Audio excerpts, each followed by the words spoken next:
नगर निकाय चुनाव सरगर्मियों के बीच सबसे दिलचस्प इलेक्शन धौर्रा वार्ड 70 का है। इसकी वजह यही है कि धौर्रा मोस्ट रेटेड गांव माना जाता रहा है। लोगों की नज़र टिकी हुई है कि कौन धौर्रा को मोस्ट डेवलप्ड वार्ड बनाने की नैया को पार लगा पाएगा। जैसे कि नगर निकाय चुनाव शुरू हो रहे हैं जी जी। और हर तरफ गर्मजोशी है और उसको मोस्ट लिटरेट गांव एशिया में माना जाता था।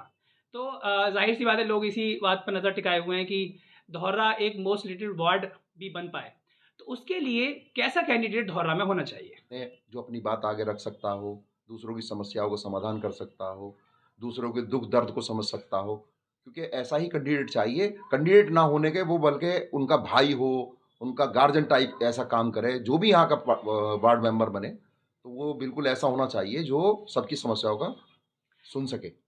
देखने में आ रहा है कि बहुत सारे कैंडिडेट और अपने दावों को पेश कर रहे हैं, लेकिन पता कैसे चलेगा कि उस जो कैंडिडेट है वो वाकई में लोगों से जुड़ा हुआ है, उनकी समस्याओं को जो है जानता है। और धौर्रा की समस्याओं को जानना कि सबसे पहला अगर हम बात करें हाउस टैक्स को लेकर, तो हाउस टैक्स में धौर्रा अभी गांव से शहर में आया भी नहीं, नगर निगम के चुनाव हुए भी नहीं, लेकिन बहुत सारे ऐसे धौर्रा के रहने वाले जिनकी शिकायतें हैं कि उनको हाउस टैक्स मिल चुका, तो वो कैसे काम करेगा? समस्या उठवाई भी है कि भाई जो अगर आपने अभी इसको किया है तो इसी साल से लगना चाहिए नगर निगम में हाउस टैक्स। लेकिन इन लोगों ने अभी एक 100 गज के मकान पे 8,000 रुपए का हाउस टैक्स धौर्रा के अंदर भेजा है। कैसे कह सकते हैं इस बात को? मेरे पास का है जो नगर निगम से है, इनका 100 गज का मकान है और इस पे 8,000 रुपए सालाना के हिसाब से उन्होंने एक साल का लगा के दिया है।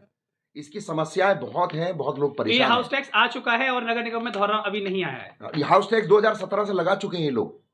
अच्छा, तो अगर ऐसी समस्याएं सामने आती हैं, ये सिर्फ एक नहीं होंगी, बहुत सारी समस्याएं अगर होंगी, 8 से 10 हज़ार रुपए का हाउस टैक्स आता है और वो आपके पास समस्या के लिए आते हैं, तो कैसे उसका जो समाधान किया जाए? सबसे पहली बात तो ये कि उनका 200 का हो या किसी का 50 गज का हो या किसी की कोठी हो, हाउस टैक्स केवल एक साल से ही लगेगा जब से हमारे यहाँ से पार्षदी का चुनाव की डिक्लेयर हुआ है धौर्रा। उसके लिए उससे पहले कुछ नहीं लगेगा उसमें। ये हमारी डिमांड भी है और हमारी कंप्लेंट भी है आयुक्त के यहाँ। अच्छा, दूसरी शिकायत लोगों की ये रहती है कि धौर्रा का जो ड्रेनेज सिस्टम है, क्योंकि धौर्रा गांव था, पहले घर बने, उसके बाद उसकी नालियां और नाले बने, तो जैसे ही एक बारिश में धौर्रा समुंदर बन जाता है, जिससे कि स्कूल के बच्चों के रिक्शे पलटते हुए देखे और बहुत सारी गाड़ियां गिरती हुई देखी, बहुत दुर्घटना होती हैं। तो उसके लिए आप क्या करेंगे? देखिए, ड्रेन सिस्टम तो पूरे अलीगढ़ का ही बिगड़ा हुआ है, धौर्रा का कुछ ज़्यादा है, क्योंकि ये अभी जो हमारा ये 4 लेन यहाँ से हुआ है बाईपास, 4 लेन में ये पीडब्ल्यूडी वाली जब तक नाला नहीं बनाएंगे तब तक तो प्रॉब्लम रहेगी। लेकिन अभी जितने भी नाले हैं ये सब उफान पे चलते हैं, क्योंकि पिछली बार गांव में होने की वजह से काम भी इसमें जिस तरह से गांव में होते थे वो है। अब नगर निगम में आया तो जाहिर सी बात है काम भी बढ़ेंगे और अभी जितना भी पानी जाता है वो सारा चिलकोरा नाले की तरफ जाता है। उसके लिए आप क्या करेंगे? उसके लिए सबसे पहले हमारा ये है कि जितनी नालियाँ हैं, जितने नाले हैं, इनको पक्का कराया जाए। हमारा एंट्रेंस जो धौर्रा के अंदर होता है, उसको बहुत खूबसूरती से बनाया जाए, क्योंकि यहाँ सारे पढ़े लिखे लोग रहते हैं, डॉक्टर हैं, प्रोफेसर हैं और हमारे जितने भी लोग ऐसे हैं। अभी देखा होगा बरसात में वो एक दीवार गिर गई, सारा पानी हमारा जो है यूनिवर्सिटी के अंदर घुस गया, मेडिकल के अंदर घुस गया। तो इन चीज़ों पे सबसे पहले हम लोगों का काम किया जाएगा। आपने बताया प्रोफेसर्स रहते हैं या डॉक्टर्स रहते हैं, चलिए वो तो एजुकेटेड हैं, वो कहीं ना कहीं अपने पैसे को लगा के उस ड्रेनेज सिस्टम को सही करा लेते हैं। लेकिन एक बहुत बड़ा तबका ऐसा है जो जिनकी इनकम ऑफ सोर्स ज़्यादा नहीं है, जिसकी वजह से उनके घर के सामने पानी भर जाता है, नालियाँ उनके घर के सामने नहीं हैं, रोड टूट टूट जाते हैं।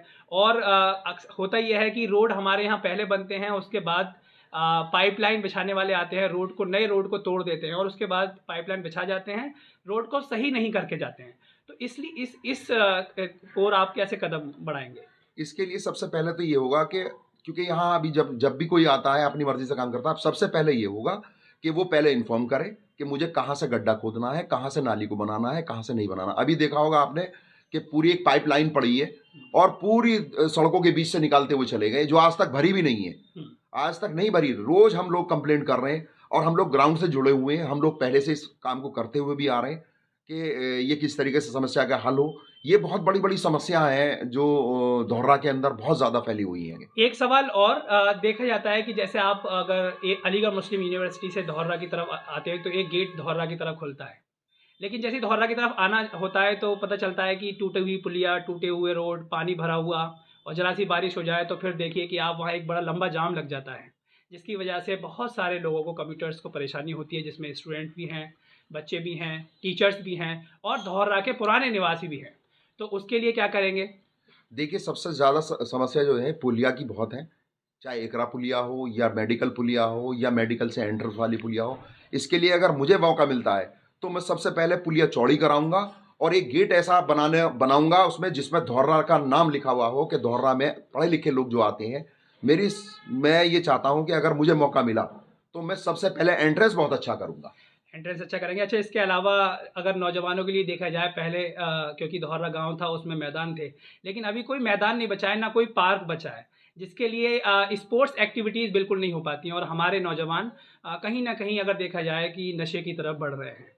तो उसको उनको बचाने के लिए, उनके भविष्य को बचाने के लिए ऐसा कोई काम करेंगे स्पोर्ट्स से लेके या फिर उनको एंगेज करने के लिए, ताकि उनका भविष्य जो है ब्राइट हो सके? लेकिन मसला क्या है कि जो आजकल जो नशे का और ये जो मामला चला है, इसके लिए स्वास्थ्य विभाग बिल्कुल तैयार नहीं होता है। एक हमारी डिमांड ये रहेगी कि धौर्रा के अंदर एक हॉस्पिटल, सरकारी हॉस्पिटल ऐसा होना चाहिए जहाँ डॉक्टर बैठें और अपनी समस्या, जो गरीब हैं, बेचारे बहुत लाचार हैं, जो कहीं नहीं जा सकते, उनके लिए डॉक्टर बैठे और डॉक्टर उनकी सेवा करें वहाँ आके। सवाल, अगर आपको जनता चुनती है, तो वो क्यों चुने आपको? देखिए, मैं ये चाहूँगा कि कैंडिडेट तो बहुत होंगे, खड़े भी होते हैं और मैं भी उसी कैंडिडेट में से एक हूँ।